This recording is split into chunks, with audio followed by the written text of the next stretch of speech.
नमस्कार मित्रांनो, पहिली गोष्ट ही डुबरी गाय आहे ना, तर ही डुबरी गाय आज किंवा उद्याच्याला आपल्या इथून जाणार आहे ती.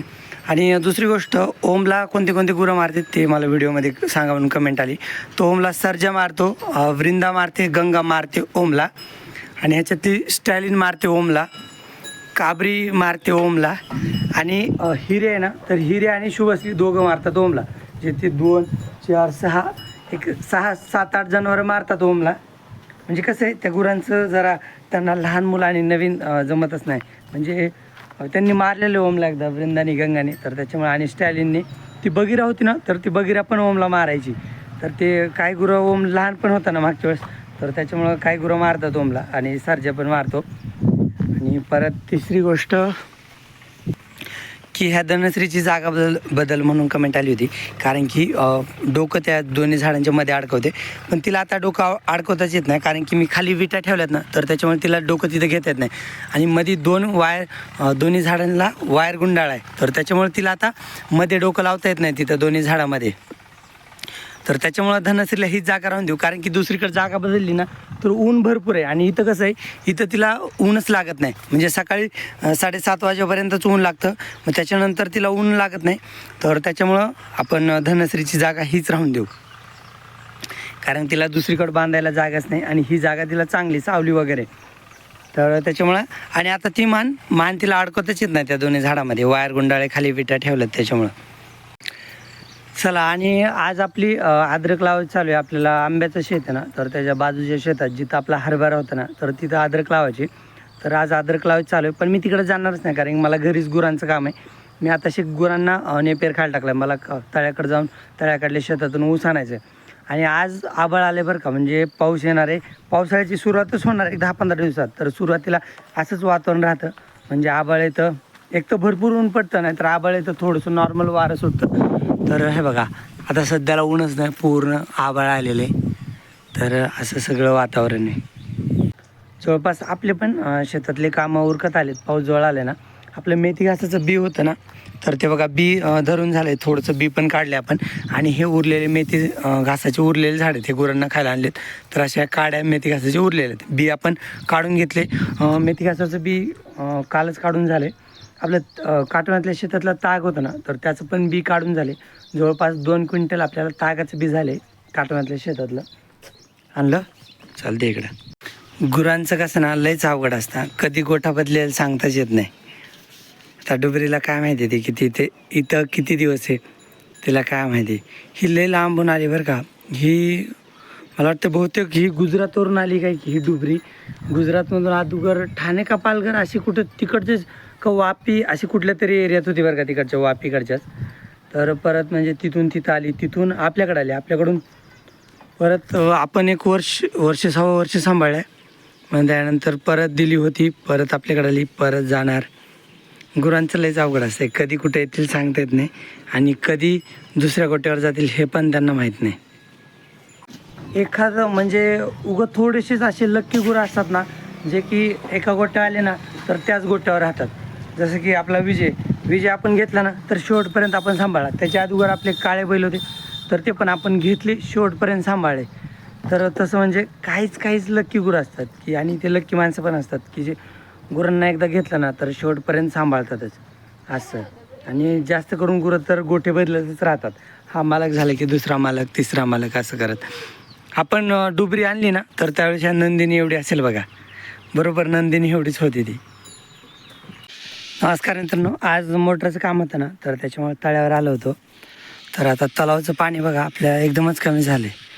म्हणजे पाणी ती समोरची भिंत दिसते ना, तर त्या भिंतीला जेवढा व्हाईट कलरचे दगड आहेत ना, तर तेवढ्या लेवलनी पाणी वर होतं. म्हणजे हा खरीपाचा ढिगोरा दिसतोय ना, तर तलाव भरल्यानंतर हा पूर्ण बंद म्हणजे भरून जातो, झाकून जातो, पाण्याखाली जातो. तर तो पूर्ण ढिगोरा उघडा झाला आहे, तो खरीपाचा माझा बोट आहे तो. तर एवढं तळ्याचं पाणी कमी झालं आहे, एवढी लेवल कमी झाली. तेव्हा ते बाबळीचं झाड दिसे ना, तर त्या झाडाचा बुडका 5 ते 6 फूट पाण्याखाली बुडतो, इतकं पाणी होतं तळ्याला. आता पाणी एकदमच कमी झालं आहे, कमी म्हणजे लयच कमी झाले. मित्रांनो, हा आपला नांगर आहे ना, काल पप्पांनी बैलांच्या मदतीने ह्या नांगराने इकडे लाईन काढल्यात. हे बघा इथं आता पाणी चालू आहे आपले पाणी इथून जाते पलीकडे लाईन भिजत आहेत आणि मी पण बघतो कशा लाईन काढल्यात ती. तर हे बघा त्या नांगराने हे एका लाईनीत पाणी जाते, दुसरीत अर्धं जाते, पलीकडे तिसरी चौथी अशा सरळ लाईन काढल्यात. शेत काळ आहे ना तर त्याच्यामुळे लाईनच दिसत नाहीत तरी बघतो. तर हे बघा ह्या अंदाजे मला वाटते 4 फूट अंतर असेल दोन्ही लाईनमध्ये, 4 नाही तर एक 3-4 फूट असेलच अंतर. तर इथं चालू आहे आपली अद्रक लावायची. पप्पा हे दारे धरतात इथले, म्हणजे ते समोर बाया दिसत आहेत ना, तर त्यांनी आई पण आहे त्याच्यात, तर त्यांनी अद्रक लावली कोरड्या शेतात. पाठीमागून पप्पा पाणी देत आहेत. आणि अद्रकचं काही बियाणं हे बघा इथं काही बियाणं शिल्लक आहे. आपण बियाणं आपल्याकडे थोडंच होतं, हे पण आपण म्हणजे 1 वर्ष अद्रक लावली नव्हती तर त्याच्यामुळे आपली बियाणं मोड झाली होती. बियाणं ठेवलं होतं पण ते घरी वापरण्यात आणि असंच खराब झालं. घरी काय वापरलं आपण अद्रक आणि खराब काय झालं, आणि बियाणं ठेवलं पण थोडंच होतं. तर त्याच्यामुळे ह्या वर्षी बियाणं विकत आणलं आहे. तर हे विकत आणलेलं बियाणं कमीच आहे. अंदाजे पप्पा म्हणले की अर्धा शेत लावून निघेल. तर हे बघा अशी अद्रक आहे, एवढाला तुकडा जमिनीत लावा लागतो त्या लाईनमध्ये. आता आपण बियाणं आणलेलं 15-20 दिवस झाले ना, तर त्याच्यामुळे बियाण्याला झाकून ठेवलं होतं पाचराटाखाली आणि त्याला पाणी टाकत होतं वरून, म्हणून हे बियाण्याला असे कोंब आलेत आणि मुळे आलेत. तर हे तुम्हाला दुसरं बियाणं दाखवतं. हे बघा ह्याला कोंब आला आहे. फक्त ह्याला एका बियाण्याला 2-3 जागेवर कोंब यायला पाहिजे होते, पण एका बियाण्याला एकाच जागेवर कोंब आला आहे. चला जमिनीत लावलं ना आणि पाणी भेटलं ना मग येतील ह्याला कोंब, पण कोंब छान आलेत आणि मुळ्या पण फुटल्या. तसं तर माझ्याकडे घरचं गुरांचंच काम आहे, पण मी पहाड सापडतोय का एखादा ह्या अपेक्षेने आलो होतो.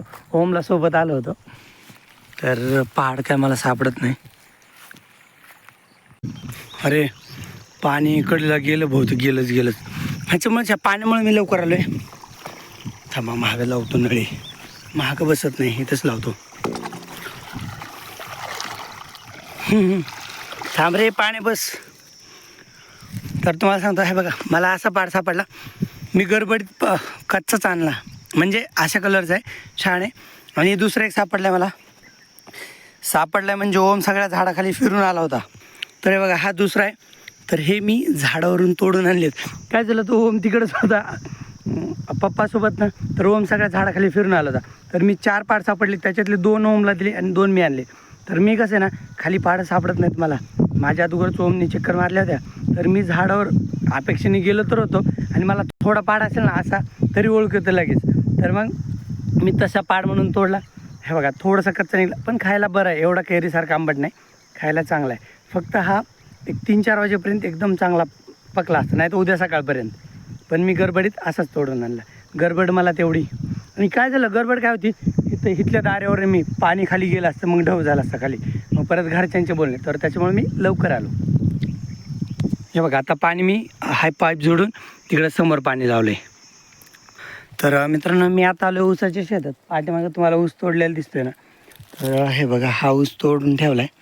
तर हा ऊस आपण गुरांसाठी ठेवला तर राखीव, पण आता पावसाळा पण जवळ आला आहे ना, तर त्याच्यामुळे. आणि आपल्या घरासमोरचं मका खायला आली कडवळ, एक कडवळ चालू केलं आहे, दुसरी मका खायला आली. परत आपण बटाट्या शेतात पेरलेलं कडवळ आहे ना, तर ते पण एक 20 दिवसांनी खायला येईल.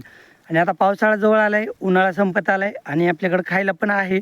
तर त्याच्यामुळे आपण ऊस विकलाय रसवंतीला, म्हणजे विकायचाच होता, पण गुरांना दिला ना तर लोक काय करतात, गरज पडेल तेव्हाच नेतात. शेत लवकर रिकामं होत नाही आणि आपल्याला मशागतीसाठी शेत लवकर रिकामं करायचे. कारण की पावसाळ्यात जर पाऊस आला ना तर हे रान चिबडतं, म्हणजे ह्याच्यात पाणी साचून राहतं ना, तर मग जास्त पाऊस आल्यावर मशागत करता येत नाही. तर त्यामुळे आपल्याला जुलैमध्येच ह्याची मशागत करून घ्यायची ह्या शेताची. म्हणून हे शेत रिकाम करण्यासाठी आपण ऊस रसवंतीला विकला आहे. वरचं एक शेत आहे ना, तर ते गुरांसाठी ठेवलं, एक छोटं शेत आहे वरचं ते, आणि खालचं एक शेत तर गुरांना खाऊ घालून संपलं आहे. पण हे दुसरं शेत रिकाम होतं मधलं, तर हे आज तोडून झाले. तर तुम्हाला सांगतो अर्ध शेतातला ऊस तोडून झाला आहे आणि उद्याच्याला पूर्ण तोडून होईल. जर मजूर आले ना उद्याच्याला, तर उद्याच्याला मग सगळा ऊस तोडून होईल. तर हा ऊस दिला आपण रसवंतीला. आणि ह्याचं जे लाईनीत पडलेलं वाढ आहे ना, तर हे आपल्या गुरांना घरी न्यायचं आहे. तर मी 5 वाजता उशिरा, म्हणजे लाईट माझ्या मागं पण दारे होते, लाईट गेल्यानंतर मी बैलगाडी घेऊन आलो. आणि ओम मी एकटाच आलो तो बैलगाडीत, ओम इथून मधल्या रस्त्याने परत मागून एकटाच आला आणि बैलगाडीत आहे. तर हे तोडलेलं वाढ आहे ना, तर मी बैलगाडीत भरतोय. तर चला आज म्हणजे गुरांना आयता चारा आहे, मला घरी तोडायची गरज नाही पडली, पण थोडासा उशीर झाला आहे. उद्या सकाळी परत मला लवकर यावं लागेल, कारण की वाडं काय ना बंडल बांधलेलं नाहीत, असं सुट्ट वाड आहे. तर मला काय करावं लागतं, ह्याचं असं एक उचला येईल ना असं एकत्र ठेवावं लागतं. मग बंडल बांधायचं नाही, पण तयार करून ठेवायचं बंडल, आणि हा बंडल उचलून मग बैलगाडीत ठेवायचा. तर आज मी एकच खेप नेणार आहे, पण उद्याच्याला बहुतेक मला 2 खेपा करावं लागतील, कारण की हे पाठीमागं शिल्लक राहिलेलं वाड पण घरी नेऊन ठेवायचं गुरांना. 1-2 दिवस गुरांची मज्जा आहे. हे वाड आहे ना, तर हे वाडं खातात व्यवस्थित गुरं फक्त उसाला कंटाळले होते. हे वाड आहे ना वरचं हिरवा पाला, तर हा खातात गुरं, हा हिरवा पाला आवडीने खातात. फक्त हा मधल्या उसाला, खालच्या उसाला कंटाळले होते गुरं. चला आता बैलगाडी भरून झाली, एवढं वाडं घेतलंय, बाकीचं शिल्लक वाडं जाऊ दे, उद्याच्याला येताच येईल न्यायला शिल्लक वाडं. चला आता चाललो तर आम्ही घरी. ओम बैलगाडी चालवण्यासाठी चाला बरं का मधून. आता माझी बैलगाडी भरून झाली होती, बैलगाडी चालवण्यासाठी तो मधून आंब्याच्या शेतातून डायरेक्ट आपल्या तिरका ह्या शेतात आला, आणि मी इकडं रस्त्याने आलो होतो. तर मित्रांनो आता 6:45 वाजले संध्याकाळचे. आणखीन उजेडच बरं का, कारण की ह्या दिवसात दिवस फार मोठाले असतात. 6:48 झाले तरी पण स्पष्ट दिसते. आताशी कुठं दिवस मावळला आहे, आणखीन भरपूर उजेड आहे बराच. अर्धे थोडेफार गुरं पाणी पाजून झालेत, आणि पाणी पाजायचं चालूच आहे. तुम्हाला सांगतो आता डुबरी चालली तिची आता नवीन घरी. तर डुबरीचे झाले 2 वेतं, आणखीन तिच्यात 15 वेतं देण्याची क्षमता आहे. लयच प्रेमळ गाय आहे तुम्हाला सांगतो. आता बघा जवळ हात ठेवला ना काहीच करत नाही, एकदम शांत आहे. हे बघा असा हात कुठं पण फेर आहे बघा. आत्ता काशीला हात लावला ना, हे बघा काहीच करत नाही, एवढी शांत आहे ना, लय शांत आहे. माझी तर इच्छा नव्हती बरं का द्यायची, पण पप्पांनी दिली आहे, नाहीतर लय शांत आहे. आणि आपण एकदम छोटी होती ना तर त्यावेळेस आणली, मग त्यानंतर तिचे 2 वेत वगैरे झाले. ते बघा पायाला कुठं पण हात लावा, हे बघा, हे बघा असं हलवलं ना तर पाय, हे बघा डुबरी, हे बघा पाय एवढं उचलते पण लाथ मारत नाही, एवढी शांत आहे. आणि खायला काही पण खात होती. त्या मालकाकडं तर गवत खायलाच होती, एवढी शांत आहे. तब्येत वगैरे फार छान आहे तिची, म्हणजे उन्हाळ्यात एवढी भारी तब्येत होती तिची, तर पावसाळ्यात दिवाळीत तर की एकदम मस्त तब्येत होती, याच्यापेक्षा छान, की नाव ठेवायला जागा राहणार नाही एवढी. आणि स्वभावानी पण एवढी शांत. आता त्या मालकांनी ना व्यसन कशामुळे घातली ती मला पण माहीत नाही, पण तिला वेचण्याची गरज नाही, लय शांत आहे बाबा एकदम. आपल्या गंगाला कशी वेचण्याची गरज नाही, तशी हिला पण वेचण्याची गरजच नाही. डुबरी म्हणजे लय शांत होती, लय शांत गाय. हे बघा आता मी इकडं आलो ना, तर आता बघा इकडं मान करेलच, हे बघा एवढी फोनमध्ये दिसत नाही. हे बघा एवढी शांत आहे बघा, माझ्या पायाला पाय मारते, म्हणजे डोकं मारते, एवढी शांत आहे ती, लय भारी. आणि प्युअर गिर आहे बरं का, म्हणजे आपली वृंदासुद्धा एवढी गिर नाही आहे. हिचे कानं वगैरे बरोबर खाली अटॅच होतात, आणि कपाळ बघा कसं आहे, सीतासारखं आहे. सीताचं कसं असं कपाळ उलंद होतं, तर एवढे सिंगाचा पॅटर्न गंगाचा सुद्धा नाही. आणि वृंदाचा सिंगाचा पॅटर्न आहे, पण कपाळ एवढं खोलगट नाही आहे वृंदाचं पण. ही एकदम प्युअर गाय, एकदम मस्त छान. मला तर लय आवडते डुबरी, आणि मीडियम आकाराने मीडियम आहे, पण एकदम मस्त आणि छान आहे ती. चालली, मला तर एकदा गुरं आपल्या गोठ्यावर आलं ना तर जाऊच वाटत नाही, पण गुरांची संख्या भरपूर आहे, फजिती होती गुरांची, एवढे म्हणजे काळजी घेणं होत नाही. पण त्याच्यामुळे आता डुबरी चालली, बाय डुबरी तुला. पण एकंदरीत आपल्या इथं म्हणजे खायला तिला एवढं शेल्क भेटत नव्हतं बरं का, पण ती इथं खुश होती, कारण तिच्यासोबत गुरं वगैरे होते. तिला मी गव्हाणीला जागा पण करणार होतो, पण ते जागेचे ॲडजस्ट म्हटलं कसं आहे, आता उन्हाळा आहे, गुरांना सुट्टे राहू द्या, पण पावसाळ्यात सगळ्या गुरांना शेडमध्ये घ्यावं लागतं ना, तर म्हटलं 2-3 गुरं वरच्या शेडमध्ये नेता येईल, आणि बाकीच्यांना बैल बाजूला काढून गव्हाणीला ॲडजस्ट करता येईल. बैलांना काय होतं, बैलांना जास्त जागा लागते, बैल समोरच्या गुराला आजूबाजूच्या गुरांना थोडं मारामारी वगैरे करतात, त्याच्यामुळे बैलांना थोडं सेपरेट करून मी भरपूर गुरं गव्हाणीला बसवणार होतो. परत यावेळेस आपल्याकडं सिमेंटच्या कुंड्या होत्या ना, तर त्या कुंड्या आपण शेडमध्ये ठेवल्या असत्या ना, तर 4 गुरं ह्या गव्हाणीच्या बाजूलाच ह्या शेडमध्ये बसले असते, म्हणजे एका लाईनने 4 गुरं ह्या शेडमध्ये बसले असते. मागच्या वर्षी आपल्याकडं खाण्याची पंचायत होती, ह्यावेळेस आपण ते 4 कुंड्या होत्या ना त्या सिमेंटच्या टाक्यात, तर त्याच्यामुळे सिमेंटच्या टाक्यामुळं 4 गुरं परत ॲडजस्ट होत होते जास्त. तर त्याच्यामुळे मी म्हटलं जाऊ द्या, उन्हाळ्यात राहू द्या डुबरीला, इथं सावलीत वगैरे राहते, नाहीतर डुबरीला मी गव्हाणीला जागा करणारच होतो, पण जाऊ दे ती चालली. आणि दुसरीकडे कसं गुरांची संख्या कमी असते, तर त्याच्यामुळे गुरं छान मेंटेन वगैरे राहतात. तर चला आपण अधूनमधून हालचाल घेत जाऊ डुबरीचे. मित्रांनो आता गाईचे मालक सोडतात गाईला, तर गाय आपण घेतली बरं का. आपल्यानंतर स्पॉन्सर केली ओमला गाय चालली ओमकडं. तर त्याच्यामुळे ओमच्या गोट्यावर गेल्यावर डुबरीची ना आपली भेट होईलच. तर आता डुबरी चालली तिच्या नवीन घरी. तर आता ओम जाणार आहे तिला सोडवायला. मला तर ओझं होती बरं का आपल्याकडं. आपण आली सांभाळली होती व्यवस्थित. पण चला ए डुबरी चल. बघा काय पण काँग्रेस बी खाते रो. तिला फक्त मोकळं चारायला पाहिजे. मग बाईक काही पण खाते. चारायला आवडतं तिला.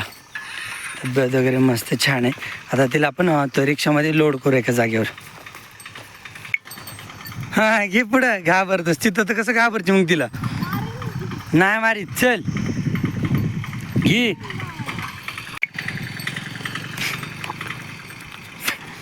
हा जा तू रिक्षात जा.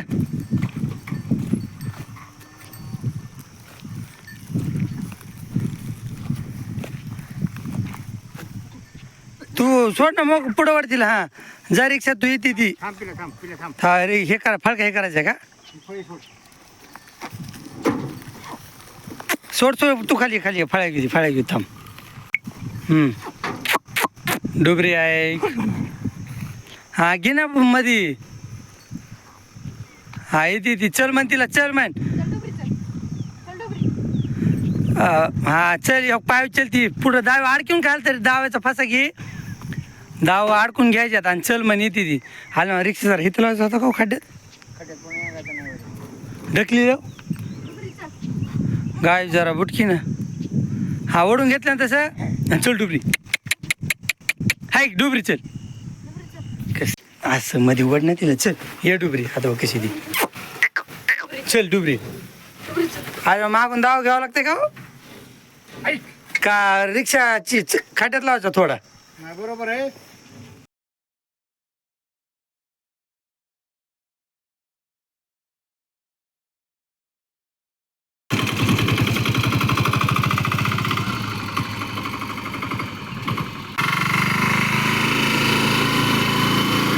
मस्त व्यवस्थित बांधली समोरून. तिला हालचाल करते अशी व्यवस्थित बांधली.